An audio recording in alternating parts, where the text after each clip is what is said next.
한국복음서원은 미국 복음주의 출판사 협의회인 ECPA의 정회원이자 투표권 행사 멤버인 LSM에서 출간한 영적 서적들을 번역, 출판하고 있습니다.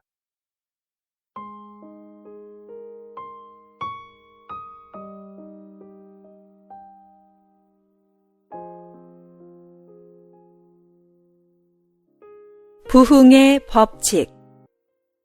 침체되어 있을 때 자신에 대해 가장 잘 알 수 있음.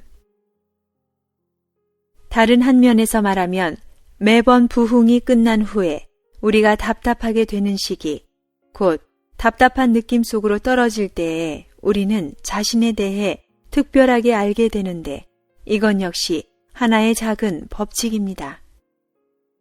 우리가 자신에 대해 아는 것은 결코 부흥되어 있을 때가 아닙니다. 왜냐하면 대부분의 사람들은 부흥된 상태에 있을 때 마치 술에 취한 것처럼 한면으로는 흥분된 상태이고 다른 한면으로는 모호한 상태가 되기 때문입니다. 우리가 가장 분명할 때는 부흥이 끝나고 침체의 시기에 들어갔을 때입니다. 사람은 침체되면 아주 차분해지는데 이 잠잠한 때에 사람은 가장 분명해집니다. 영에 속한 일이 이와 같을 뿐 아니라 우리 육신의 원칙 또한 이와 같습니다. 사람이 흥분의 상태에 있을 때는 일에 대해 명쾌한 인식을 갖지 못합니다. 그때에는 모든 것이 낙관적이고 아름답게 보입니다. 흥분이 가라앉아서 차분해졌을 때 비로소 내적으로 깨어있게 되고 일의 이해와 득실과 시비와 손익에 대해서 분명하게 볼 수 있습니다. 예를 들어 사람이 친구를 사귀어 막 어울리기 시작할 때에는 기분이 흥분되고 호감을 느껴 서로의 참된 상태를 잘 보지 못합니다. 한바탕의 열기가 사라지고 차분해지면 당신은 나에게 어떤 약함이 있는 것을 보게 되고 나도 당신에게 어떤 단점이 있다는 것을 보게 됩니다. 동일하게 사람이 부흥될 때는 자신에 대해 가장 분명하지 않고 자신에게 어떤 문제도 없으며 모든 것이 좋다고 느낍니다. 침체되었을 때에야 그는 자신의 상황에 대해 조금 특별히 알 수 있습니다. 바꾸어 말하면 사람이 침체된 상태 안에 떨어졌을 때 비로소 그의 참모습이 부분적으로 비추어져서 특별하게 자신이 어떤 일에 있어서 약하고 어떤 점에 있어서 할 수 없는지를 느끼게 됩니다.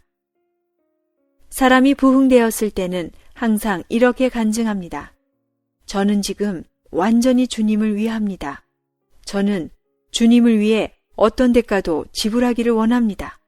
저는 저 자신과 저의 모든 시간과 심지어 땀 한 방울과 피 한 방울까지도 피 한 방울 속의 혈구까지도 주님을 위합니다.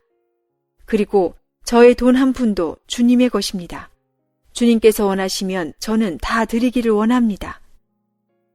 사람들이 이러한 간증을 하는 것을 볼 때 나는 늘 마음속으로 이렇게 생각합니다. 그렇게 빨리 말하지 마라. 아마도 반년이 지나 당신은 당신의 헌신이 어떻게 되는지를 볼 것이다. 어떤 이는 반년도 안 되어 그러한 헌신의 마음이 사라질지도 모릅니다. 어쩌면 그는 20만 위안을 벌었는데 주님께서 2,000 위안을 헌금하기를 원하실지도 모릅니다. 그는 이 2,000 위안을 여러 번 세어보고 나서는 결국 그 돈을 반으로 나누어서 1,000 위안만 헌금하는데 헌금할 때 마음이 아프기까지 합니다. 그때 그는 그의 몸에 있는 것들은 쉽게 이길 수 있지만 재물만은 이길 수 없다는 것을 깨달을 것입니다. 주님께서 무엇을 원하시든지 다 드릴 수 있다고 했으나 그의 돈만은 그렇게 되지 않는 것입니다. 어떤 성도는 성질이 급해서 늘 성질을 내는데 어느 날 그는 부흥이 된 후에 집회 가운데서 이렇게 교통을 합니다. 주님께 감사합니다. 하나님께서 나를 성질에서 벗어나게 해주셨습니다. 이 몇 주간 저는 괴로운 일들을 많이 겪었는데 만일 예전에 저였다면 벌써 버럭 화를 냈을 것입니다. 그러나 이번에 굉장히 놀라운 것은 조금도 화를 내지 않았다는 것입니다. 저의 성질이 어디로 갔는지 모르겠습니다. 주님을 찬양합니다. 저의 성질이 사라졌습니다. 이미 바닷속에 던져졌습니다. 이제부터 성질은 저와 아무 관계가 없습니다. 이 말은 참입니까? 거짓입니까? 참이라고 할 수도 있고 거짓이라고 할 수도 있습니다. 이는 마치 신기루를 본 사람과 같습니다. 원래는 바닷가에서 놀고 있었는데 갑자기 하늘 어딘가에서 하나의 도시가 나타나 집과 거리가 눈에 분명히 보였고 아주 아름다웠습니다. 신기루를 본 사람은 절대로 그것을 거짓이라고 말하지 않지만 물리학을 공부해 본 사람이라면 그것이 단지 빛의 굴절 현상에 의해 멀리 있는 도시가 구름에 반사되어 보이는 상이라는 것을 압니다. 진짜인 것처럼 보이지만 사실은 가짜입니다. 그러나 사람들은 그것을 실제로 보기 때문에 당신은 그것을 가짜라고 말할 수 없습니다. 동일한 방식으로 한 사람이 부흥되었을 때 그가 아는 모든 것은 신기루와 같아서 보았음에도 불구하고 그것의 실제는 없습니다. 그는 부흥된 가운데 자신의 성질이 이미 없어졌다는 것을 보았지만 부흥의 기운이 사라지거나 답답한 상황에 놓여질 때 그는 가장 처리하기 어려운 것이 그의 성질이라는 것을 보게 될 것입니다. 어쩌면 그는 이전보다 갑절로 주님을 더 사랑하게 되었을지 모르지만 그의 성질은 떠나지 않습니다. 이것은 그를 아주 혼란스럽게 합니다.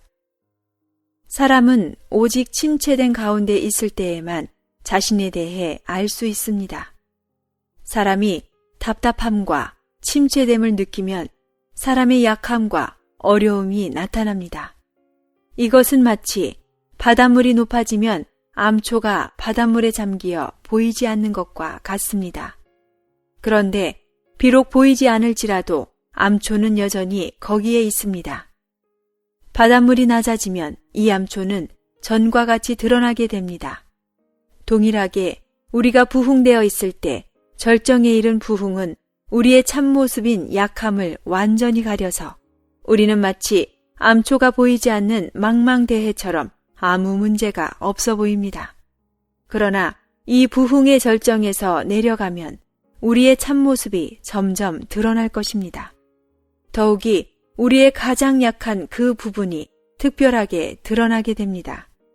만일 당신이 돈을 가장 중시하는 사람이라면 부흥의 절정에서 내려오자마자 돈을 탐하는 당신의 어려움이 특별히 드러나게 될 것입니다. 만일 당신이 성질이 강한 사람이라면 부흥의 절정에서 내려오자마자 가장 밝히 드러나는 부분이 바로 당신의 성질입니다. 이것 또한 하나의 법칙입니다. 당신의 부흥된 상태가 사라진 후 침체된 가운데서 당신의 참모습은 특별히 드러날 것이며 그때 당신은 자신의 약점을 볼 수 있을 것입니다.